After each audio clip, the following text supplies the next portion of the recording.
1 মিনিটে শিখে নিন কী করে এক্সকাভেটর চালাতে হয়। প্রথমত ইঞ্জিন সুইচ ওপেন করতে হবে। ইঞ্জিন সুইচ ওপেন হলো, এখন গাড়ি স্টার্ট করতে হবে। গাড়িটা স্টার্ট করে দেখে দিন কী করে গাড়ি স্টার্ট করতে হয়। গাড়িটা স্টার্ট হলো।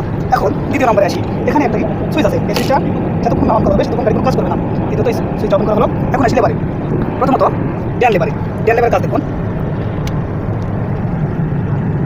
বাকেটটি উপরে উঠাতে হলে সর্বপ্রথম আমাকে ড্যান লেবারটি উপর দিকে টানতে হবে। লেবারটি উপরে টানা অবস্থায় দেখবেন বাকেটটি উপরে উঠতেছে। তারপরে আসি বাকেটটি নিচে নামানো। লেবারটি নিচের দিকে নামালে বাকেটটি অটোমেটিক নিচের দিকে নামতে থাকবে। তারপরে ড্যান লেবারের আরও দুটি কাজ আছে। ড্যান লেবারের ডান দিকে চাপলে বাকেটটি লোড হবে। যদি একটু ভালো করে দেখাতে চাই, বাকেট কিন্তু লোড হচ্ছে। এখন যদি আনলোড করতে চাই তাহলে আমাকে ড্যান লেবার ডান দিকে ঠেলাতে হবে। ড্যান লেবারটি ডান দিকে ঠেলাতে দেখবেন বাকেটটি আনলোড হচ্ছে। এখন আসি বাম লেবারের কাজ।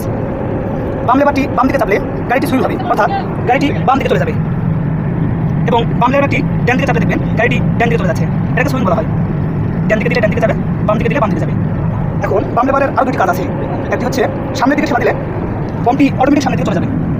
এখন দেখানো হচ্ছে বাম লেবারের কাজ। বাম লেবারের সামনে ঠেলা দিলে কী কাজ হয়। এখন যদি বাম লেবারটি সামনের দিকে টানা হয়, অর্থাৎ নিচের দিকে, তাহলে দেখবেন বাকেটটি নিচের দিকে চলে আসতেছে।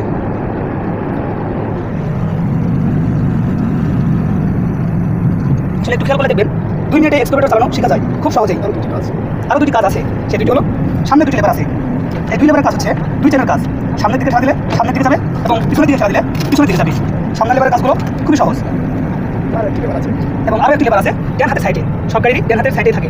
এই লেবারটির কাজ হলো ব্লেডের। হাতের বামের সাইডে বা ডান লেবারের সাইডে যেই লেবারটি আছে, ওই লেবারটির কাজ হলো এই সামনে থাকা এই ব্লেডের কাজ। এই ব্লেডটি দেখবেন কীভাবে চালায় এবং কীভাবে নিচে দিকে নামে। পরিপূর্ণ কাজটি আপনাদেরকে দেখানো হলো। খুব সহজেই কাজগুলো করা যায়। আপনারা চাইলে খুব অল্প সময়ের মধ্যে এক্সকাভেটর চালানো শিখতে পারবেন। বিস্তারিত আরও কিছু জানতে হলে আমাদের চ্যানেলটি অবশ্যই লাইক করবেন, কমেন্ট করবেন এবং সাবস্ক্রাইব করবেন।